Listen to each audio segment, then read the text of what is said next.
Hello and welcome to Dugout Daily. I'm Charlie and I'm joined by Ray, Patrick and Ed. How are you all? Good. How are you, man? Thanks for having us. Um, Couldn't be not, better. Couldn't be better. not great, but could be better after yesterday's shambolic performance. But we'll get going then. We'll go to you first, Ray. Thoughts on yesterday? Did we expect anything different? To be honest, I'll tell you up front. I have a prediction league, and that was the score I predicted: 1-0 to Spurs. We were going to be undercooked.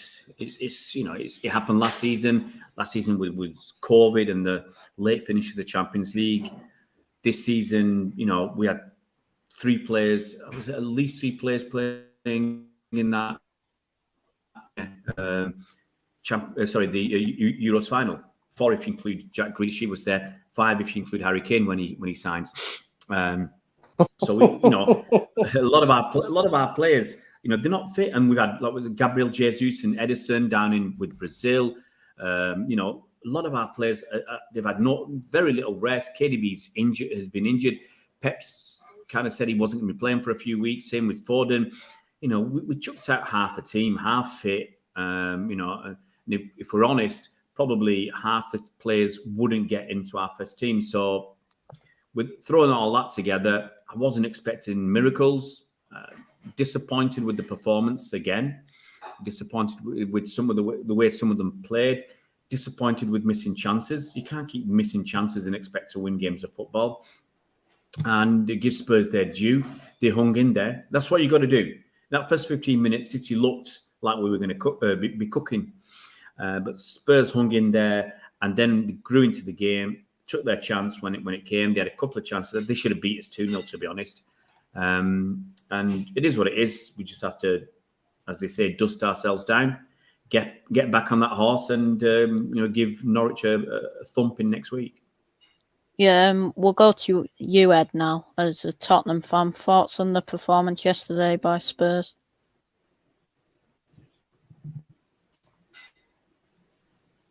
Ed, if you can hear us. I don't think you can hear you, maybe. I think you're going to have to... It's all quiet. We'll go to you then, Patrick. Thoughts on the performance yesterday? No, I'm back. Right. Ed's back. Okay, Grant, get back. He's like Harry Kane. He's not there, and then he's yeah, back. I was pretty pleased. Yeah. And Patrick, thoughts on City's performance yesterday? Same. I'm coming from the same part as what Ray said. It seems like I don't know. I still think the players that were put out have to perform. I think they are the players that have to show that they deserve to be here. People who keep blaming Nathan Ake, I'm not agreeing with you guys. Ake, unfortunately, has been put with Mendy. Every time Ake plays, Mendy is right next to him. Mendy has never made anybody look good. Even Diaz, the one time I think he played with Mendy, he's also struggled a bit. You have to look after him. Every time you have to look after Mendy, you have to do a job of two men. So, look, it was just unfortunate that we were missing, as Ray says. It's the story of the team so far. I think we were lucky last season, and people keep arguing with me on Twitter saying, "Oh, you don't know what you're talking about. The first 9 worked. It's going to work again." I don't think it's going to work this time. The teams are stronger. If we start bad as last season, I don't think we're going to catch up this time because everybody has gone out and bought somebody who's going to fix a certain area. So yesterday was not very good. As Ray said, it was very disappointing from certain players, and the missing was very poor. Somebody said something very smart and very good on one of the chats I've been added. I've been added to a lot of chats. She said, City in 2017 and 2017 were getting lucky because we could outscore the other team. So when we are having a bad day, we were still outscoring somebody because Aguero or other people were on it. They were finishing their chances. Right now, we don't have anybody who can finish chances. We are going to struggle. So we can't outscore anybody. Like yesterday, we could have scored 2 goals and Spurs could have come back. It's inevitable. Son is going to score against City. So I think we need a vocal point and it just shows that we actually need a striker going forward. Yeah, we'll go through a few live comments. Big up Taisho, hope you're well, mate, and big up Nippon. We've gone through the performance overall. We'll go play by player now, starting with Spurs. Go to you then, Ed. Thoughts on Lloris yesterday? Yeah, he was pretty solid. Made a couple of good key saves and key moments. Flapped at a couple of crosses like he always does. He's never really a keeper that's commanding in his box, and he never really comes and claims big crosses. He's just a solid reflex sort of shot stopper. But yeah, it was pretty good. His distribution looked a lot better as well, which was pleasing to see. Next up for Spurs then, Japhet Tanganga. How do you think he did? Ed. Yeah, that was just 10 out of 10 performance. Can't ask for much more than that, to be fair. He's been really good in pre-season, looked really sharp. I've never been a huge fan of him. I still think he's probably not quite at that level, but he definitely proved me wrong yesterday. He was solid. Probably got away with a few too many fouls in the first half, but the refs have been given this new incentive to let the game flow a bit more. But yeah, he was 9 out of 10. Can't complain. Next up, Davinson Sanchez. Thoughts on him yesterday, Ed? He looked a lot better than he has done. He's still not. I don't see him being a Spurs centre back next year. But he looked a lot more reassured. He made a couple of really good tackles on KDB at the end of the game when De Bruyne come on and looked sharp. He made a couple of key tackles. Definitely a lot better, but still not quite there. Yeah. Next up, Eric Dyer. Thoughts on how he played yesterday? Yeah, he's another one again that I don't particularly want him to be a Spurs starting centre back, but if he plays like how he played yesterday, then he's got to be in with a shout. He was solid. Yeah. Completing the back four then, Sergio Reguilon. How do you think he played yesterday? Yeah, good. Yeah, very very positive. Just having that extra attacking outlet on the left hand side, playing the lopsided fullbacks with Japhet Tanganga being a bit more defensively minded, and Reguilon being the outlet on the left was really good. It was really enjoyable to watch. Yeah. Onto the midfield, starting with Pierre-Emile Højbjerg. How do you think he played yesterday? Yeah, he was good. I think he's still showing that he's had, last season he had, I think, over 4,200 minutes, and obviously went deep in the Euros with Denmark. So he's still got to build up that bit of sharpness. But he was solid. A few good tackles, and I think now with Skip being alongside him, he's going to turn into more of a box to box attacking threat rather than just being the defensive minded midfielder. Yeah. Speaking about Oliver Skip, how do you think he played yesterday? Yeah, just solid for someone of his age to come straight into the Spurs starting lineup and have the baptism of fire against Man City, and for him to be as unfazed as he was really good. He lost possession a few times in the start of the game, but after that, put in a really really solid performance. Yeah. Next up, Dele Alli. How do you think he played yesterday?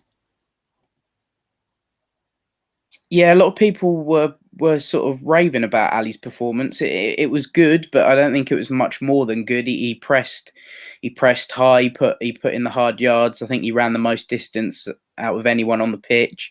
But I still think we need a bit more from Ali from his standard that he's set in previous seasons. Yeah.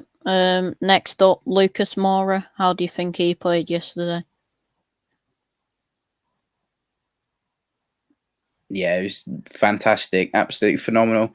I think I tweeted that I think he's going to have a real good season under Nuno. I think he's such a sort of typical Nuno player. He's going to put in the hard yards, a lot of hard running, yeah, I think he had the most chances created out of any player on the pitch. He was solid, really good.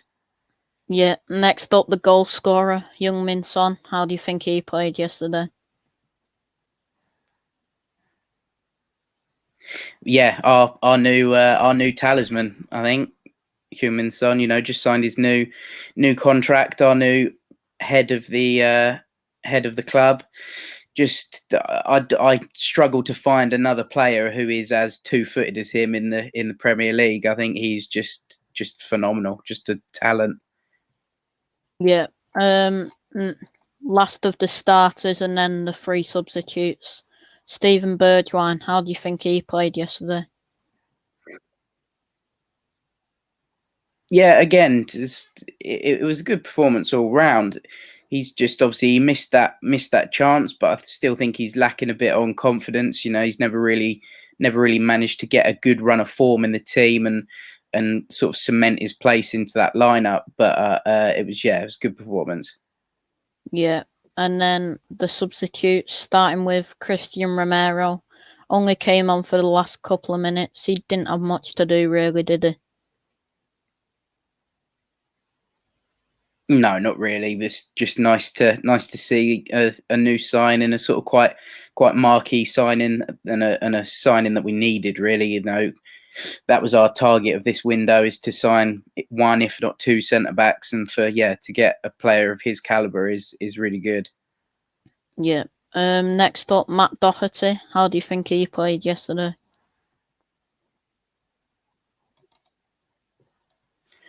Again, didn't really have too much to do. Just sort of came on and did his job. Really, just allowed Tanganga to have a bit of break, and obviously was on the booking as well. So you don't want to risk things, do anything stupid. But yeah, not bad.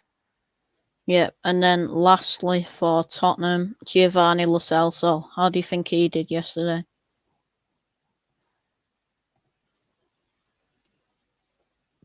Yeah, Lo Celso was really good. Made a really, really important tackle on KDB in the middle of the pitch. Just came on, shored everything up, slowed the game down a bit, and solid, really good player. Yeah. On to City now. We'll go to you first, Ray. Thoughts on Edison yesterday? Edison, he was all right. You can argue he should have done better with the goal.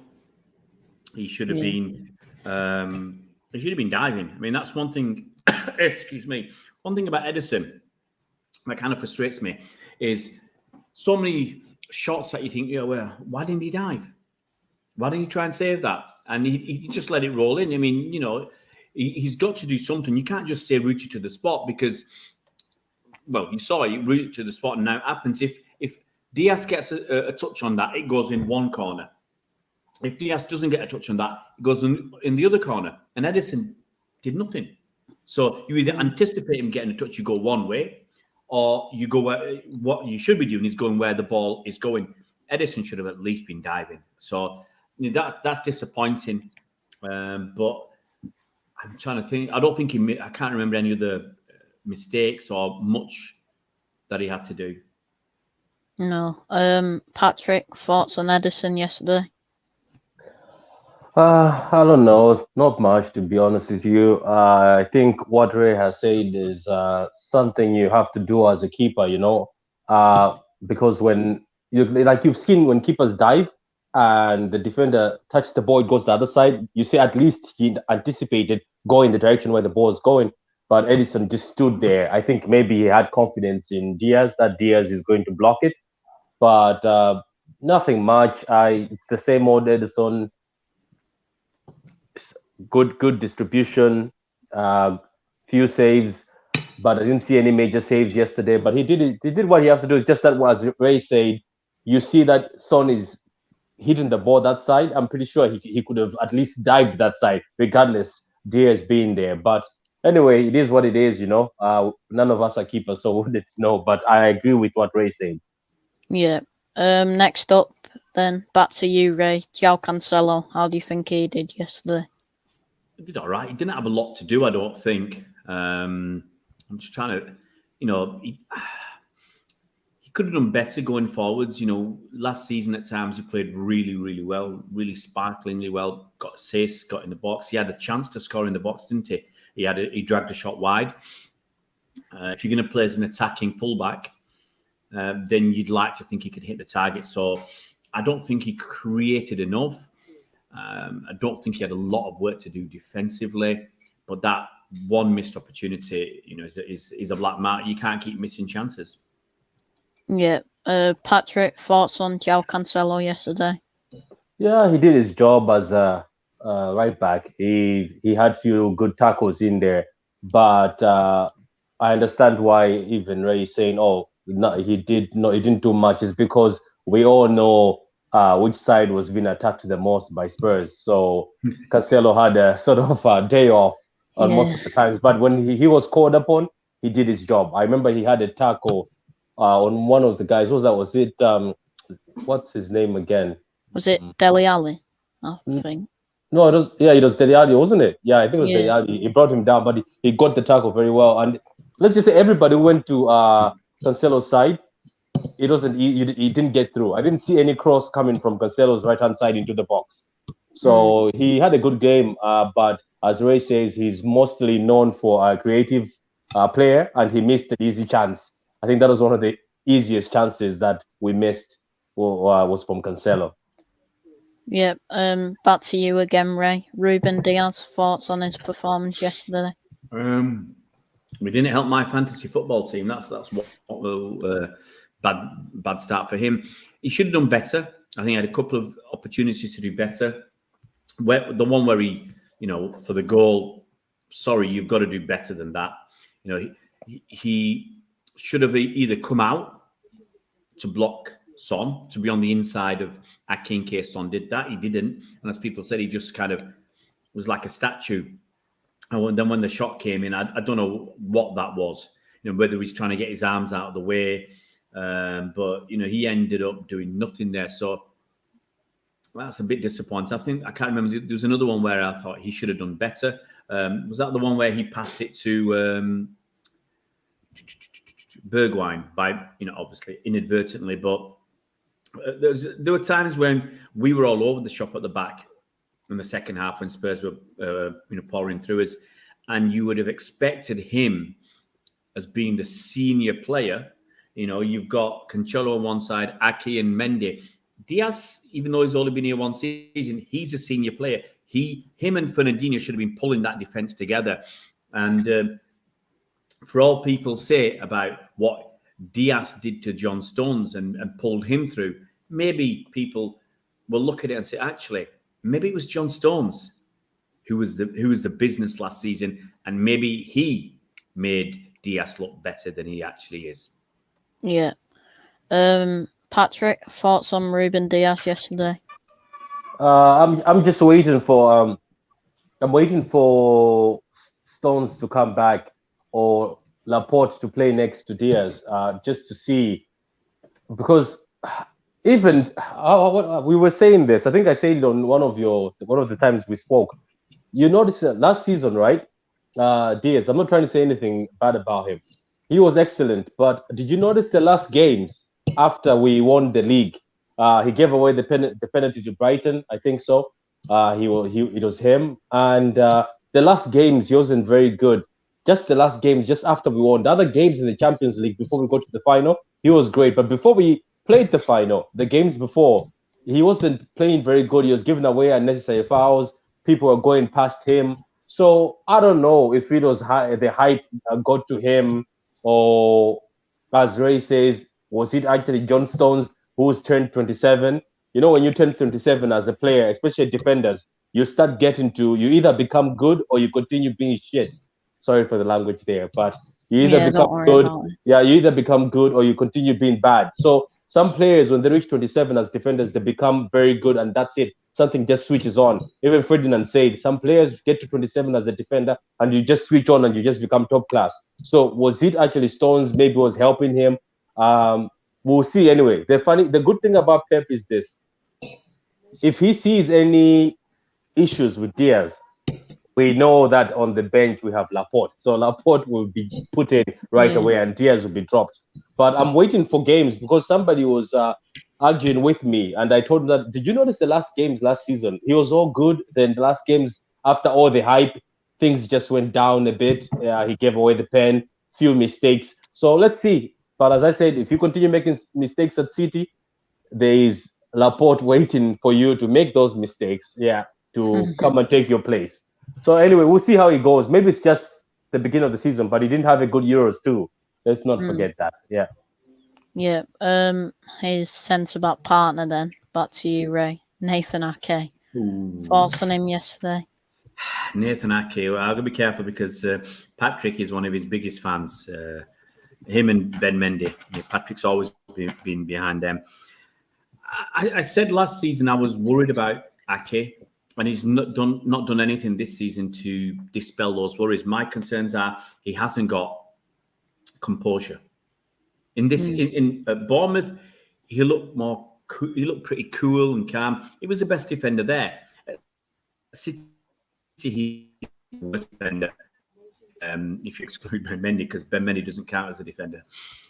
Ake's the worst, and he is not calm. You know, under pressure, he just leathers the ball. So just who's to get rid of it? That works at Bournemouth. It doesn't work for City when you're 1-0 down, chasing the game. He's too ponderous. He hasn't got that right foot. That's a concern. And I will still maintain, even though people want to disagree and said, you know, Son's best foot is his right foot, and Ake did all right to let him come inside. He should have had another defender helping him to block off a shot from Son, which I agree with, but I still think Ake should have pushed him on his right foot, pushed him wide, made the angle more difficult, whereas he let him come inside. I think that's a big, big mistake. And I said towards the end of last season, and I'll say it again, Ake will not make it at Man City. Certainly not as a centre-back. So not great. It doesn't matter if you do. People said, oh, after the Leicester game, he was very good all game, but whose cock-up was it? It was Ake's. So you can be brilliant for 89 minutes. You make a big mistake that costs us a goal, and we lose 1-0. But it doesn't matter how brilliant you were before that. You've got to be consistently good all the way through the game. Yeah. Next up, his partner in crime, some people would say, Benjamin Mendy. We'll go to you.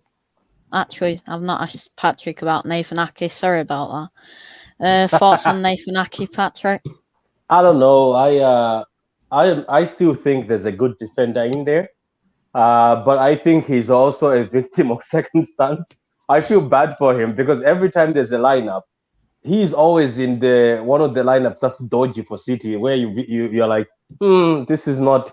I always say this is not gonna be good for Ake. Why is he being thrown?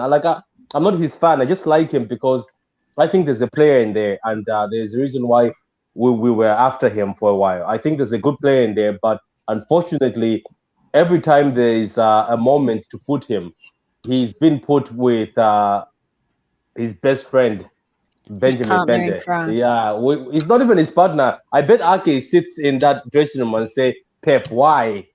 Just for once, put Zinchenko next to me or Cancelo. I just want to prove something.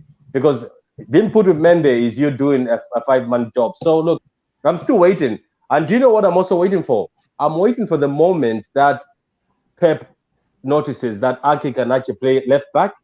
Like for Netherlands, he played left back. So when is Pep just going to sit there and say, Ake is actually a better left back than Mendy? I think he will do a better job than Mendy at left back. Yes, speaking about Mendy, next up is Mendy. We'll go to you, Ray. Thoughts on him yesterday? I'll just say one thing about Ake. I think he's had 10 starts for City, and we've only won 4 times. I think 4 wins, 4 draws, 4 losses. Wow. Bendy Mendy. You could argue that Ake should have played left back, but then who plays centre back? So I think that's, I'm guessing Pep thought Laporte and Stones weren't ready, so that's why we ended up with Ake at centre back. And Ake had been playing centre back in pre-season. Mendy, he's another one. He's been here 4 years. People want rid of him. He won't leave. He's got 1 year left on his contract. 1 year. Nobody's going to want to pay for him. Nobody's going to want to pay his wages. So he's going to stay at City. He'll leave next summer on a free transfer. Look, his first 2 seasons, he showed promise. Those 2 injuries were really tough for him, really bad. He's come back. He's not as athletic, and he's just not the same guy. As people have said, he's a cheerleader, and that's it. I don't blame him entirely, which might surprise some people, because what he's asked to do is go forward. He's asked to do that. If you look at our left backs over the last few years, we've had Mendy there, we played Cancelo, we played Zinchenko, we've had Fabian Delph. Some of their roles is to go forward. And we get caught out. You go back, look at the Centurion season, you look at the Formidable season. We get caught out with balls over the tops of our fullback, especially the crossfield ball. Zinchenko and Delph would fall for that. Mendy's the same. So the tactic is for them to be pushing up, to go up with us and helping develop the attacks. And they're out of position. So it's not just, I'm not going to blame him entirely, but when he is asked to defend, he can't. It's as simple as that. He fouls, or he says, "Hey, open sesame, go past me." And he's diabolical. And I don't like saying this about players, but he's stealing a living at City at the moment. I wouldn't play him, because as Patrick and other people have said, when you've got Nathan Ake and Ben Mendy together, people are going to be hitting it down that side. That's the target, and he's going to prove susceptible. It's one issue I have. I did a video on it today, and I mentioned this. We spent 40 million on Nathan Ake.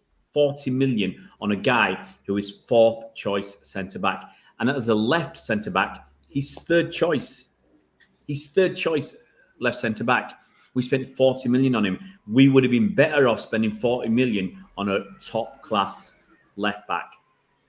That's where we should have spent the money. Top class left back. We should have gone all out for David Alaba. Even if we couldn't get him, get somebody top class at left back and see what huge difference that makes to the side. And actually, if you had a top class left back yesterday, maybe Nathan Ake wouldn't have looked so bad. So Ben Mendy, sorry man, get your DJing kit and get out. He'll be gone next summer, and we'll just have to count the days down. Yeah. Next up, back to you, Patrick. Benjamin Mendy. Thoughts on him yesterday? That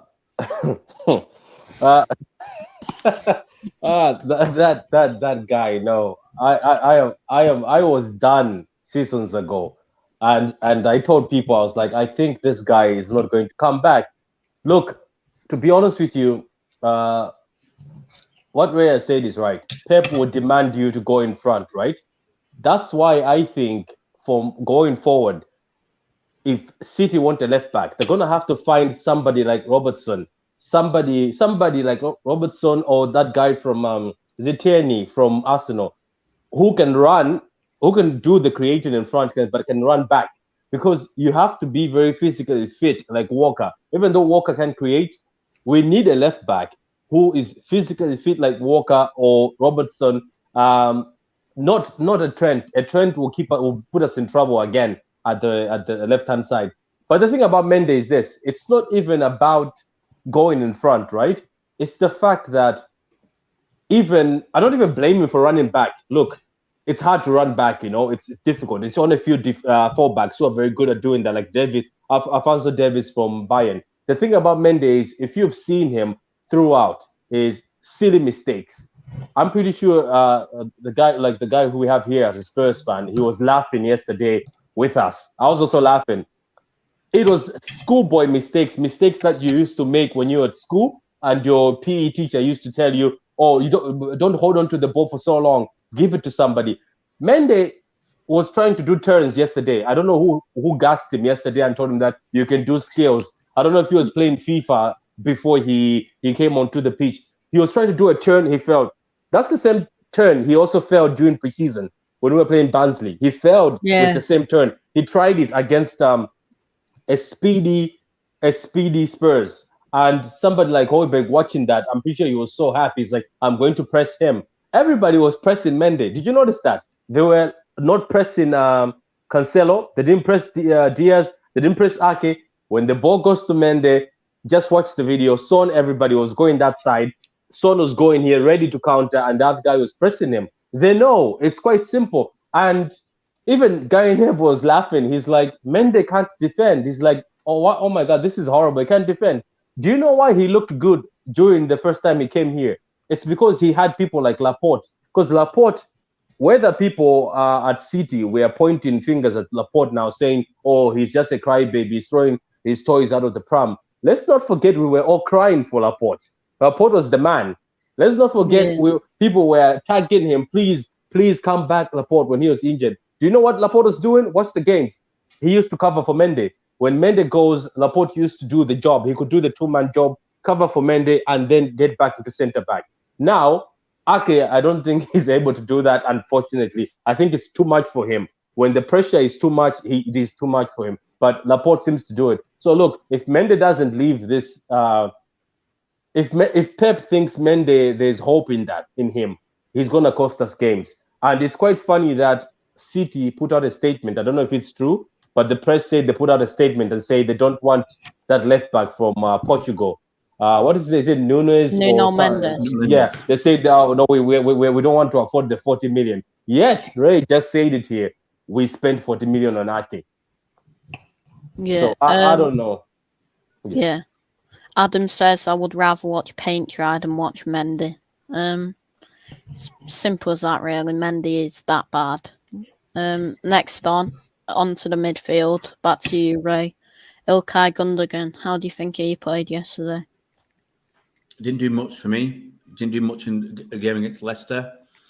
I'm just trying to think. Were there any moments of exceptional play from Gundogan? Don't remember it. He just seems like he's just treading water. You know, he's one of the most senior players in that team. Fernandinho's been here for 8 years, I think. Gundogan's been here since Pep joined. It was his first signing. I expect more from him. I expect a leadership from him. I expect some more creativity. I didn't see much at all. So another below average performance from Gundogan. Yeah, and to you, Patrick, thoughts on Gundogan yesterday? Sorry, let me see. Oh yeah, I didn't really see much. Sorry, there's kids in the outside the apartments. There, they usually come out at this time to make noise. Anyway, so look, I don't know. He didn't show up that much. I think he also fluffed a chance, didn't he? I think Gundogan was one of the guys who also fluffed a chance before somebody tried to also hit it back again. But I don't know. He didn't perform that good. I've noticed Gundogan's performance is either if he's with Bernardo Silva or he's with De Bruyne. That's where he performs very well. I was expecting him to carry the midfield, but it looks like it's a big job for him. Sort of disappointed yesterday. This is just something I'll throw with Gundogan. I was disappointed to see that Bernardo Silva was sitting on the bench, while we know that when Bernardo Silva and Gundogan are playing, they saved our season last season. Do you remember that run we had where De Bruyne was injured and Bernardo Silva and Gundogan were the ones in the midfield who helped us so much. So it looks like Pep and Bernardo are no longer in favor. But it also brings me back to this. I don't know if you guys heard. Do you remember when Pep looked at the camera and said, as long as I'm here, Bernardo Silva will never be sold or leave this club? But look at this now. Look at where we are. Anyway. You're right, Patrick. Bernardo had played some preseason as well. So, Sterling hadn't. Bernardo played some minutes preseason. Sterling hadn't. Sterling gets in. Bernardo is benched. On the Bernardo bench. The whole game. The whole game, yeah. Yeah. Next up, I believe anyway, one of our better performances yesterday, Fernandinho. He was all right. Yeah. But he made mistakes. But I think some of that, he lost the ball once or twice. That I remember poorly. Trying to do too much. And And the second half, he was a bit swamped because Spurs were just running through it too easily. I don't think that's because he's 36. I just think the team weren't ready. They didn't have the energy to help him, and he was fighting, a lost cause. So I think he did all right, considering everything else around him. Yeah, and Patrick, thoughts on Fernandinho yesterday? Look, I love Fernandinho, and I always hope we had a time machine that we can bring back the like his age, like just even a machine to de-age him. He still plays as if he's 30, but I wish we had two of Fernandinho's, because I am starting to think that regardless the fact that we keep saying he's good enough for a while, I think he's going to start getting run out. I think he unlike Ray saying age is not catching up, I think it is. I saw the second half. I think it is a bit. That's not the Fernandinho we know, but for me, he's still better than Rodri. Just my opinion. Don't hate me. Fernandinho is still better than Rodri. And I was only the City fan. Maybe I was being greedy. I said this season, regardless whatever we do, I still thought we had to get a DM that is similar to Fernandinho, that is physical, fast, and they have to learn under Fernandinho.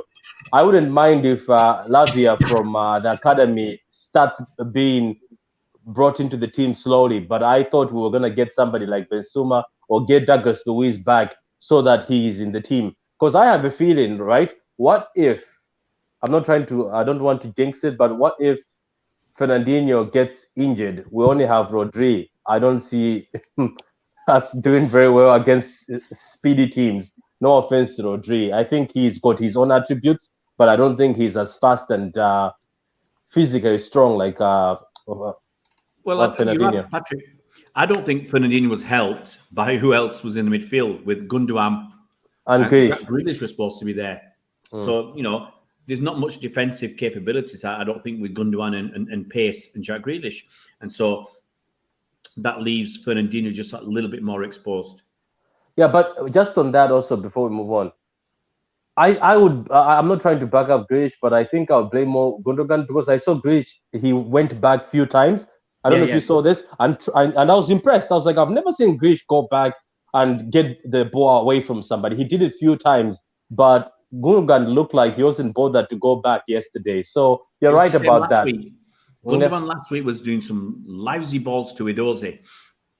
And I remember when Edozie had one shot and spliced it wide. Gundogan just looked at him as if, what are you doing? And every mistake Gundogan did, he just arrogantly turned around, like you do sometimes. And that kid's rubbish or whatever, maybe I'm doing him a disservice, but it just felt like, whenever mistakes Gundogan makes, that's part and parcel. He's got the experience and the longevity and everything else, so he can get away with making the mistakes. But the kids, I'll give them a dirty look if they make mistakes. I don't think he worked hard enough. Yeah, right. Yeah. Next up then, Jack Grealish. Was just speaking about him. Then we'll go to you, Ray, first. Thoughts on Grealish yesterday? Jack, we've got your back. Jack was all right. You might want a little bit more. But I think overall, it was a decent enough debut for him, starting. We saw some good moments. He keeps that ball. He got fouled 4 or 5 times in the first half. He keeps that ball very close, and it's hard to get the ball off him. The way they do it is by fouling him. I'm not sure why he went down in the penalty box in the first half. He should have carried on running and had an opportunity. He had that chance in the second half, which, it was not easy, but would have liked him to at least hit it across the keeper. But, he showed us what he can offer. And I think as we get better players around him, he'll offer us more. As we get KDB there, if we get Harry Kane, as we get, the better defence and everything else, and we get 3 or 4 of our better players back, I think Jack Grealish will offer us more, because you can't double team Jack Grealish and ignore KDB, or ignore Harry Kane, or ignore somebody else. You've got to, and one-on-one, I think he'll do really well. I think he'll keep drawing fouls. He'll win us plenty of penalties. So whoever takes penalties for City this season, have them in your fantasy team, because that guy might get 10 penalties for us this season. So decent enough performance, but he like everybody else, you've got to step it up. Yeah, and go to you now, Patrick. Thoughts on Grealish yesterday? Yeah, it looks like the guy really wants to be here and the guy wants to impress Pep because, as I said, I've never seen Villa fans, maybe if I'm wrong, tell me. I've never seen Jack Grealish track back like he was tracking back yesterday and getting the ball back from people when they're doing the counters. He actually ran back. That was one of the things I was going to criticize him on. I was waiting to criticize him on. I was like, I bet this guy is not going to track back because he was a star at Villa. He never was asked to run back. It was always Douglas Luiz and Matty Cash and them who run back and help him as he just cooks in the front. So I was impressed. As Ray says, I think there's a reason why we bought him. I always say Grealish was a bonus for the transfer. It was just a bonus. It was just a new toy we wanted to see. But I see maybe it's because we haven't replaced David Silva. It was supposed to be Foden, but maybe Foden is not ready. So Pep decided to say, you know what? I need somebody who can keep the ball, draw the defenders, and let the strikers run back. This is why I think, as Ray is saying, when the team is back, when Walker is back, Stones is back, everybody's back to full sharpness. And you throw in Grealish and he holds the ball how he holds it. And people run towards him. Sterling will be able to run in behind. When Foden is back, running behind, KDB will be able to be free. He can give the ball to KDB, find a pass. So I think it's going to be amazing. I just think, unfortunately, as always, it looks like most of the new players always come in and our team is never sharp. Same as Mahrez came in, the team was never sharp. So people start judging you, thinking like you are the one who's causing issues. But people have to relax on him. Give him a few days. Give him a few games. When De Bruyne is back, let me just say this: did you see when De Bruyne came back into the team? De Bruyne created 7 chances within 10 minutes, and when De Bruyne came back, Grealish looked like he was more excited and more pumped, and he was happier, and they were passing the ball. They could, there was quality there. So I think there'll be better quality when De Bruyne is back. That's all I can say. Yeah. Onto the front three now, starting with Riyad Mahrez. We'll go to you first, Ray. Thoughts on Mahrez yesterday? I just felt crap with a K or a T. Not good enough. Not good enough. Look, he's another one. If you look at that side we had yesterday, look at the senior players. Okay, the proper senior first team players: Edison, Diaz, Fernandinho, Gundogan, Mahrez, Sterling. You need those guys to perform, to help carry through people like Cancelo, Ake, Mendy, and Ferran Torres. You need your big game players to deliver. Mahrez didn't deliver. Very little creativity. Yes, he managed to get someone on his backside once or twice. Again, he's greedy. What I mean by this is there was a chance where he left Dele Alli scrubbing on the floor, okay? And he went, left him on the floor, went down towards the byline. Instead of pulling it back, he took an extra touch. And then he tried to cross it, and I think he went straight to Lloris. Yeah. Holds on to it too long an occasion. And yes, you can argue, look, if it had come off, we'd be singing his praises, but it didn't come off. The one that hit his knee, that half volley that hit his knee, poor. You'd expect Mahrez to, we all talk about he's got the best control of a ball in the Premier League. You can knock it 100 meters in the air and he'll, stop it stone dead on his toes. So how he can't get that half on the half volley and it hit his knee. I mean, come on. If it hit my knee, I'd have been embarrassed doing that. I might not have got the half volley right, but he just needs to cushion it, caress it on the half volley with the side of his foot. There'd have been enough pace on that for it to go in. So I'm disappointed with his performance. Another one of the senior players that underperformed. Yeah. And Patrick, thoughts on Mahrez yesterday? And unfortunately, it looks like Mahrez kept his performance for the preseason because in preseason he was unstoppable.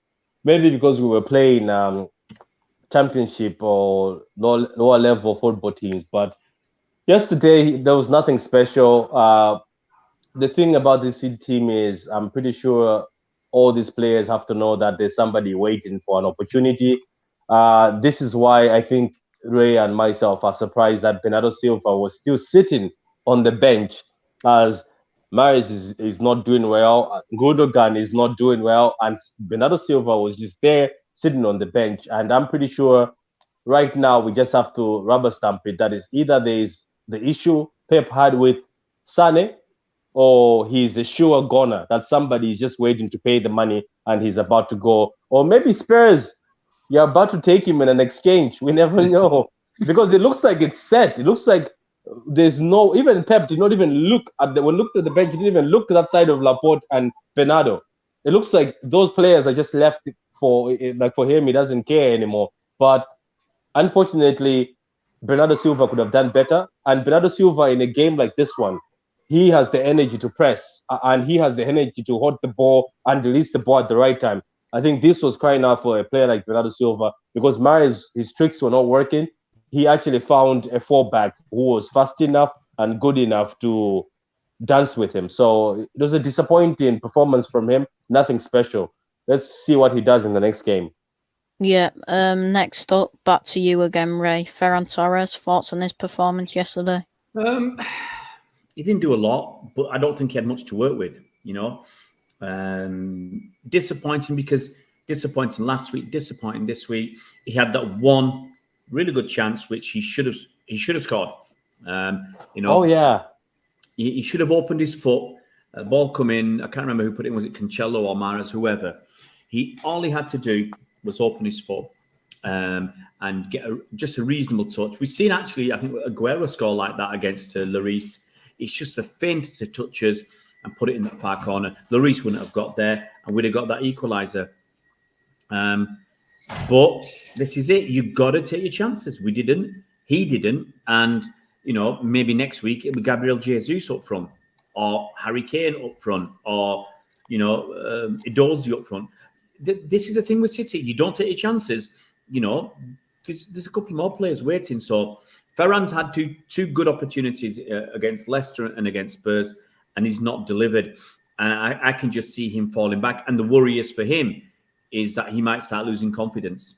But for all his effort and some good runs, it didn't help that he wasn't receiving enough quality ball. Sterling wasn't providing that.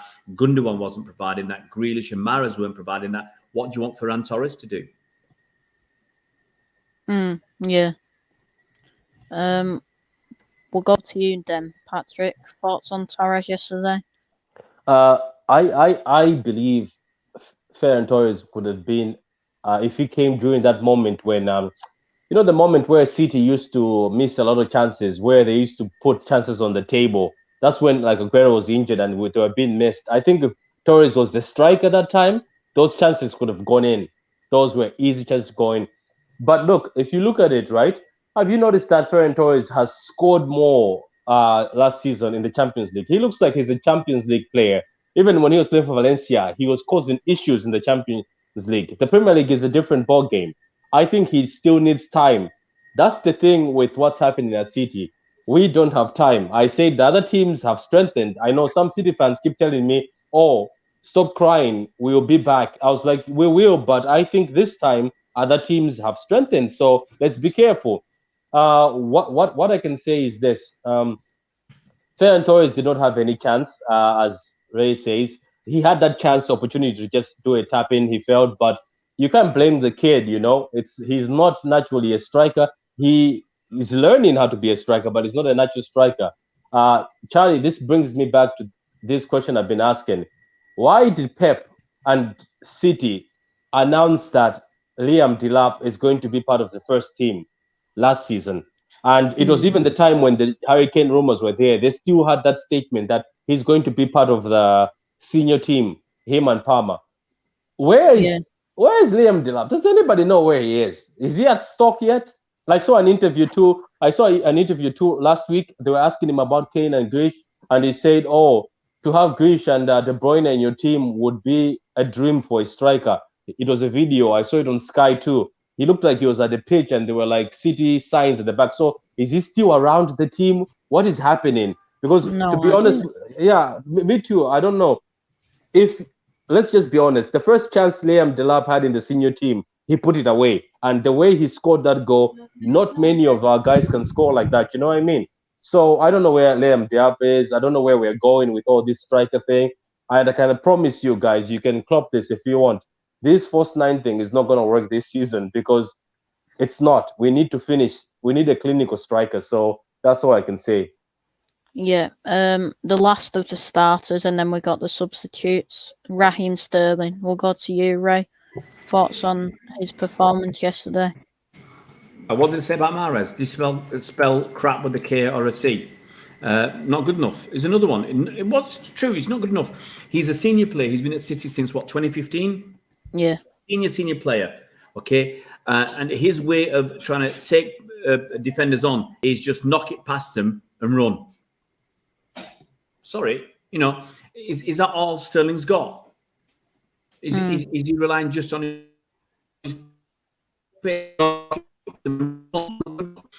I've said it many times. When you see someone like Phil Foden, when he tries to take somebody on, he hasn't got the same pace as Sterling. So what does Foden use? Skill, trickery. He tries to fool somebody, drops a shoulder, yeah? And he uses that skill to get past people. We saw Grealish using skill to try and get past people.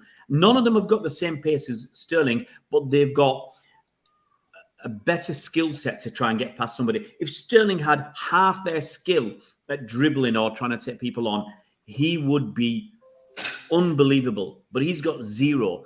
And that really frustrates me. I said this many times to people who watch my channel. I was 45 years old when I learned to do a step over. Okay? And the first time I did it in football training, I remember the guy who was miles faster than me. He was probably in his, because we used to train the veterans. I was a veteran at 45 with the other guys who were like in the 30s. And this guy was he was at least 10 years younger than me. And I did it in training. I just practiced it on my own, learned how to do it, saw a video, did it. And the first time I did it to somebody, I absolutely annihilated him. He didn't even bother chasing me, even though he's much quicker than me, because I'd left him for dead. Now, if I can learn how to do a step over at 45 and pull it off, why can't Sterling? All he needs is a little bit of trickery to fool somebody, and he's gone. No one's catching him. But just knocking it past somebody and running, he gets no change out of Tanganga, no change out of Wan-Bissaka, no change out of solid defenders with pace. Reece James, that's just three. He gets nothing out of those guys. Why? Because they've got enough up here. They've got enough power and pace to deal with him. If you could trick them, a drop of a shoulder, a little bit of skill here or there, he'd be awesome. And again, after the first 15 minutes, Tanganga bumped him a couple of times. Sterling was gone. Yeah. And Patrick, thoughts on Sterling yesterday? I first of all surprised that he was thrown in. As I say, the other players who have played preseason, I thought he was still going to be there because regardless, look, he's 18. But this whole thing at City where we say, oh no, they're too young. We were admiring Haaland, and he was 18. We admired him. So why do we admire other people's youngsters and not our own? I think Edozie was going to give Tanganga a very tough night because Edozie seems like he knows how, he has the skill to do it. So look, Raheem is a senior player. Obviously, he wanted to play. As they said, Raheem is always fit to play. But as Ray says, it looks like it's kick the ball and run. If it doesn't work, he's stuck. I think the only guy who Raheem successfully put down on the floor was Gomez. I don't know if you remember the Liverpool game after the beef, he put him down and then scored. The only guy he also takes advantage of is Trent, and we know Alexander Trent is very poor at defending. But apart from that, Wan-Bissaka, Reece James, and other people enjoy themselves against Raheem, and they hate Foden. So look, he had a very good Euros. I'm just waiting. Maybe he will get back after a few games. For me, if Raheem is firing and playing very well, City have a chance because he contributes to the goals heavily. But yesterday, there was nothing special. Him and Myers were the same. They tried a few skills and nothing happened. So we'll see. Let's give him a few games. Yeah. They're the starters. On to the substitutes now, starting with Alexander Zinchenko. We'll go to you first, Ray. Thoughts on him yesterday? Zinchenko. I mean, look, he was a better left back than your man Mendy, but actually he was belting crosses in from miles out. You said, "Hang on, why are you doing this?" Yeah, why are you hitting a ball from 40 yards into the box where we might have two men in the box in injury time or added on time? That's in the air for so long that Lloris can say, just walk out, catch it, and fall on the floor. When you've got people like Kevin De Bruyne on the pitch, he's on the pitch. He's not far away from you. Give him the ball. You've got people like Jack Grealish out on the left, desperate for the ball. Give him the ball. Don't leather it in from 40 yards. That was pointless. So that was extremely frustrating. And he's another one. I've said it many times. He's not a good number one. He's a decent number two. Yeah,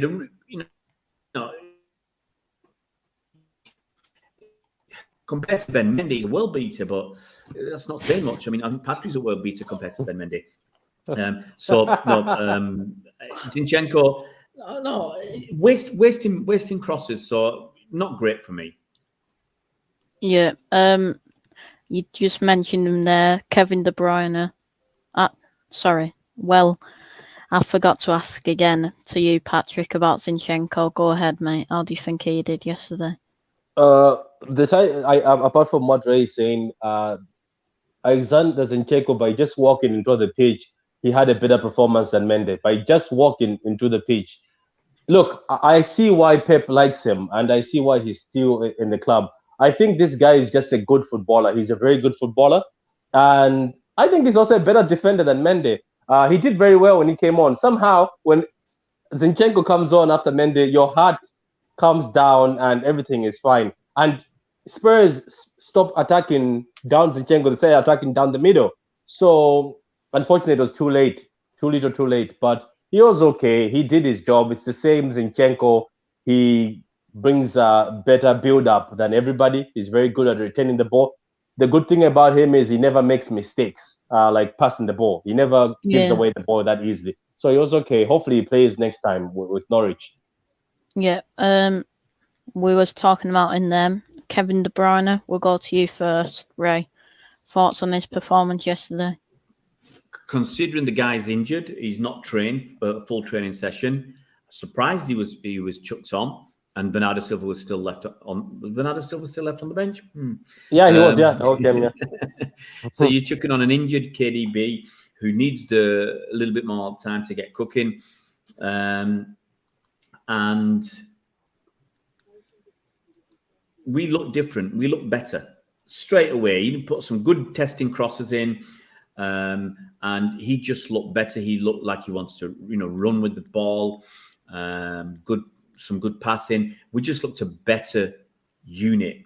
I just quickly mention this about Bernardo. Now that I mentioned his name, it's interesting that what Patrick said, that Pep didn't play Bernardo. Remember, 2 years ago, Community Shield against Liverpool, he played Leroy Sané, who was going to leave for Bayern Munich. Sané got injured. We paid his wages for a year, cost us about 5 million. And instead of selling him for 80 million, we sold him for about 48 million. So we lost, by Pep insisting on playing Sané, who was going to leave, we lost a massive chunk of money, a lot of heartache, hoping that Sané would sign a contract that season. Same with Bernardo. Maybe Pep's learned and say, well, we can't afford Bernardo to get injured. We're going to sell him for 50 or 60 million soon. Let's keep him on the bench. So I just sort of throw that in. Yeah, and to you, Patrick, thoughts on De Bruyne's performance yesterday? The guy created 7 chances by just being on the pitch for 10 minutes. Pep is quite funny. If you know that I'm willing to throw in KDB, why don't you throw him for 20 minutes, 30 minutes? If you see things are going bad, there's a lot of changes that had to happen. So, look, At least KDB had few minutes. I'm happy for that. Yes, we lost the game, but I'm happy that he came on because, as I said, as soon as he came on, there was a bit of a change in the team. There was a bit of a change in Grealish. He looked very happy. And I think if KDB was on that pitch throughout the whole game, Ferran Torres could have been looking like a star because, as I said, Torres would actually finish chances. But anyway, let's see how he does in the next game. Yeah. And the last substitute, back to you, Ray. Gabriel Jesus. How do you think he did yesterday? Jesus, actually, give Jesus credit. He was all right. He put a really nice through ball through to Jack Grealish for Grealish in the box to have a shot. I don't remember Raheem Sterling doing that all game. Gabriel Jesus looked. It looked a bit of both. It's like, is he going to leave? Does he feel like that, or has he got something to prove, or or I don't know. But I think for the few minutes he was there, he was bright. He worked. He does what he does what Gabriel Jesus does. He works hard, and I was surprised he didn't get thrown down the middle. He was thrown out on the left. I thought Pep might throw him down the middle for the last few minutes, but maybe Gabriel Jesus isn't part of Pep's ideas as a striker. Same way that Liam Delap isn't. It might be simply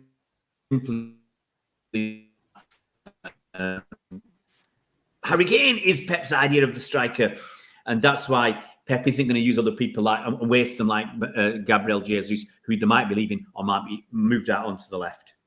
Harry Kane, come on, lad, come on down. The price is right, Harry Kane, 140 million. Harry Kane, come on down. We'll go to you, Patrick. Then thoughts on Jesus yesterday? Yeah, this is just something everybody has seen. I'm still surprised that Pep till now hasn't seen it. If you watch Brazil, right, and Jesus is playing at the right-hand side or the left, those are his best performances. When Brazil won what was that? Was that the Copa or something? And when they won it, he was at the left. He started the counter at the left-hand side. Jesus, if you're watching this, maybe it's time to sit back, right, and just accept that maybe I'm a winger because Jesus has the skill. Have you seen him, right? He's got the tricks, the skill enough to be a winger. If Jesus was a winger full time, I think City would have one of the best left wingers or right wingers in the team because he has the trick, he has the speed, and he can track back. So I think maybe it's him. He keeps saying, I want to be a number 9. But look, in Brazil, he seems to be happy in the wings and he plays very well. Let's not forget the game against Madrid. Both times when he skinned Varane, he was the one playing at the left and Raheem was down the middle. And what happened? He was pressing Varane and he made Varane look like a fool. So, Man United fans, if you're watching this, Jesus owns Varane. He's coming after Varane. That's nothing for Jesus. So you guys say you don't rate Jesus. If Jesus can do that to Varane, imagine other people what they're going to do to him. So look, I think it's about time, Andre. I hope to God that Pep has finally sat down with Jesus and said, look, we asked for 60 million or 70 or whatever amount. Nobody's after you, but can I ask you a favor? That left-hand side, Foden is injured. Sterling is not doing that great at the left. Do you fancy competing Pep's with not Raheem at the left? He's not going to say that. He's not going to say Sterling's not doing that good. The problem is now on the left, we've got Grealish, Foden, and Sterling. So where does that leave Gabby J? I know. Juventus or Atletico. Yeah, but I thought he said he always wanted to bring Foden down the middle. Maybe that's what he will eventually. It might not be this season, but that still leaves you with Jack Grealish, who you just paid 100 million for to play out left, or Raheem Sterling. I think Gabriel Jesus is third or fourth choice on the left, which means he's gone. Once Kane arrives, Gabriel Jesus is gone. Yeah, well, speaking about Harry Kane, will he join Man City this summer? We'll go to you first, Ed, as the Tottenham fan. What do you think will happen this summer? I really don't know. All I know is that he's just massively tarnished his legacy at the club. A lot of the fans have just got to the point now where they want him to go rather than wanting him to stay. And it's just the way that he's dealt with it. You know, we talk about he's this consummate professional. He's always training hard, working hard, media trained. But it's the way he's dealt with the whole situation, which I think a lot of Spurs fans are annoyed with. Yeah, I think even just the fact yesterday across none of his social media platforms, he didn't congratulate the team. He didn't say, "Well done, lads, great effort," or anything like that. I think that's just a sign that he wants to go, and he probably will go. But Ed, do you think he's got any choice? If Levy's playing hardball, do you think Harry Kane has got any choice but to behave the way he's behaving? Yeah, that's the thing. With Levy, he's such a hard man to deal with. I think that obviously Harry, when he negotiated his new contract, didn't get in writing anything. He didn't get release clause in place or sort of like a Champions League release clause or anything like that. So I think he's had to reduce himself to doing this because of lack of sort of his management not getting anything in writing, and now he's having to do this thing. Because, you know, people throw around this gentleman's agreement term, but that means nothing in modern football unless you've got it in your contract in writing. It's irrelevant. So yeah, he's had to throw his toys out of the pram and start to behave like this. And yeah, I think he probably will move. Yeah. Ray, do you think he'll come to City this summer? Well, I've been thinking it's more than likely, and then you hear stories that he's going to stay. But there's lots of pointers that he's coming. The fact is, like, you know, he didn't come back so late from America. He didn't have his first training session until Friday. He wasn't in the squad. He, like Ed said, he didn't say anything on social media about the lads. You know, last season, if this had happened and Harry Kane had missed the first game from injury or whatever, he'd been all over social media, bigging up the lads for the hard work, the performance, and and everything else. So he's obviously brassed off with the situation. City losing yesterday has probably put up his value a little bit, or made sure that City pay close to what Levy wants. I think if City had won 3-0 yesterday, it might have been a bit cheaper. So I hope he comes, because it looks like we've pinned our hat on Harry Kane joining. You know, we are happy to let Jesus flounder a bit. Happy to let Jesus leave if the offer comes in. Happy to let Delap go out. And happy to have Ferran Torres as our backup striker. So everything points to Harry Kane coming, but at the end of the day, you're still dealing with Daniel Levy. And that's the problem. And Patrick, do you think Kane will come to City this summer? I was very confident that he's coming. When he went missing, I thought, okay, he's gone missing because Carrick had to do the same thing to go to United. Modric was supposed to go to Chelsea. He had to do the same thing, but he didn't go to Chelsea because Levy said, you're not going to Chelsea because they're strengthening and Chelsea are in London. So they sent him to Madrid. Bale had to just stay in Spain and say, I'm not coming back until I'm gone. And it worked for him. So look, the Spurs fans, no offense, I don't know why you guys are blaming Kane. I know he's one of the captains in the dressing room. He's one of the best players you've had for a while. But Bale did the same thing. Modric did the same thing. Carrick did the same thing. So maybe this is what you have to do to get out of Spurs. The same thing as Leicester City. Apparently, Leicester City is another one that's difficult for you to get out. You really have to dig in to get out of Leicester City. Same happened to Mahrez. Mahrez had to stay in Spain. I don't know if you guys heard that. He wanted to go to PSG. He stayed in Paris at the airport to get it, but he never succeeded. Then for the City thing, he had to not show up for training. So look, if you see the history of players that are big that had to leave Spurs, they had to do something. My hope was 90% after I saw he went missing. Then he didn't show up for training. But this morning, he is part of the list of the Europa squad. He's been listed. He's eligible to play on Thursday. I will only have confidence if I don't see Harry Kane on that plane to play that game. Are they in the Europa or the conference? The Conference Cup. Yeah. Apparently, it I don't doesn't. think he's going to be there in the squad. From what Nuno's kind of was saying, that they're looking at next weekend. I think Nuno kind of said, I think they're looking at next weekend for Harry Kane to be involved. Yeah, do you know what has happened though? This is I don't know as a Spurs fan how you feel. It looks like what's that guy you bought from Leon? What's his name? Ndombele. Yeah, he's been skipped out of the squad, and another big name also. I'm very shocked by that. So those two have been taken out of the squad, yet Harry Kane has been put in the squad. Tottenham playing mind games. Are they sort of training City? If you mess around, we don't care. We're leaving him in there. But that's what has brought my hope down. Now it's at 40%. My hope will want to go back up if he doesn't show up in the plane. We don't see him in one of those Conference Cup suits. Does the Conference Cup have suits, or they just wear shirts? Probably not. Probably not. Okay, so if he doesn't show up in the plane, I think I'll have hope. Harry Kane go ahead, Ray. Patrick, Harry Kane won't be on the plane.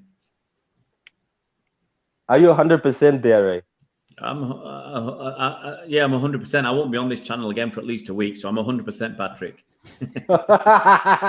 Okay, that's what's my thought, Charlie. I thought it was going well. A lot of reporters who reported about Jack Grealish coming to City, the ones who reported about Ruben Diaz were reporting it, saying the deal will be done. But just after this morning, my hope just went down when I saw his name there. But Tongi Ndombele's name wasn't there. They look like they want to offload him. Yeah. So I don't know about yourself as a Spurs fan, just to ask you, why do you think some of these coaches keep ignoring Tongi Ndombele, who is a 40 million player and who is a player that City at the point in time we're looking at, and he looks like he's a world-class player yet to happen, become a world-class player? It's a really hard situation with Tongi, because I think he's one of those players that even when he plays, he doesn't look like he's putting in much effort, because he's that good of a footballer. He makes it look effortless. Yeah. So when he's not on the ball, he's sort of lumbering around. He's not like a Lucas, like sprinting back to get the ball after he's just lost it. I think it is just I think talent-wise, I think everyone can see that he is a potentially world-class player, talent-wise, but there is something wrong with his attitude, and there must be something wrong with the way he trains. Perhaps he's not putting in 110% effort on the training pitch. There's been a few stories that he's feeling unsettled since the talk of moving on Moussa Sissoko and Aurier, who's really good friends with in the training camp. Obviously, they're sort of surplus to requirements now, and looking to hopefully offload them. So I think if those two go as well, I think that will just cement his sort of thoughts in trying to move on from the club, which is a real shame, because I think he is a phenomenally talented footballer.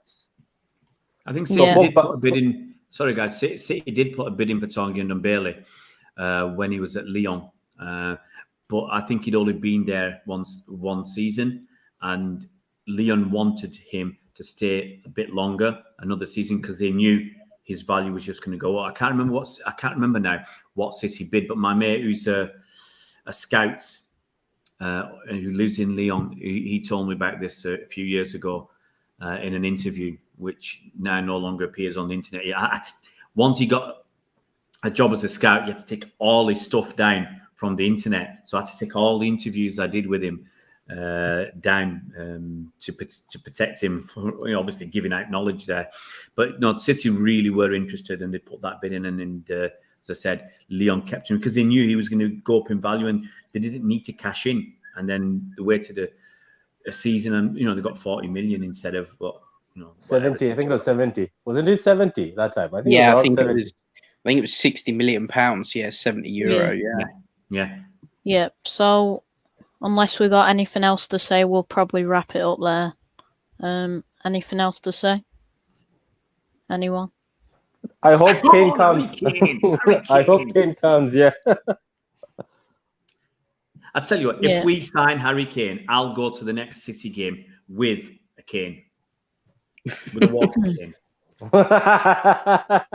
If Harry Kane signs for you, I want Laporte coming back the other way. That's my part of the deal. Well, come on. That's my part of the deal. Let's be honest. If Laporte is going to move from City, he'll want to go to a big club. So come to Spurs. I think you're just trying to say that you mean he wants to play Champions League football. Maybe that's the fact. I said big club, not a pig club. Big. He wants to go to a big club. Now, look, Spurs. But here's a final question: are Spurs still a big club? They haven't won the league for over 60 years. Are they still a big club, or they've just got big ground? It depends in what term you mean big club. In terms of fan base, it's one of the biggest. It's growing. Obviously, Heung-min Son has been a huge factor in that, in helping growing the club in the Asia area. It's not Asia. It's just South Korea, and he's got. It's like Mahrez at City. He's got millions of fans in South Korea. Millions of fans. Same as Mahrez has got at City. If Heung-min Son came to City, you'd lose 10 million fans overnight. Yeah. Fair point. That's why I've always wanted him at City, for the skill and for his fan base, to be honest. Yeah, definitely. If we've got anything else to say, if not, we'll wrap it up there. No, all good. Yeah. We'll go to you then, Ray. Where can we find you, mate? City Fan TV on YouTube and Ray City Fan TV 1 on Twitter. You'll find me camped on Twitter. Patrick, where can we find you? Oh, you can always find me at the usual spot on my new channel. That's True City Fan, and on Twitter it's Patrick True City Fan, as it says down there, or down there. I don't know, wherever it says. So that's where you can find me, and you can also find me tonight on the Hot Box episode 4. Yeah. Cheers again for coming on, and to you again, Ray. Cheers for coming on. And Ed, Thank you, Charlie. first time you coming on. Where can we find you, mate? Yeah, just on Twitter.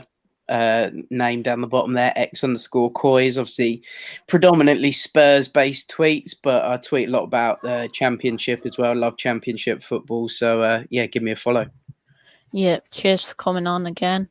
You can find me at MCFC Hibs on Twitter, Dugout Daily on YouTube. Please like, share, subscribe, and I'll see you all later. Take care and peace. Goodbye.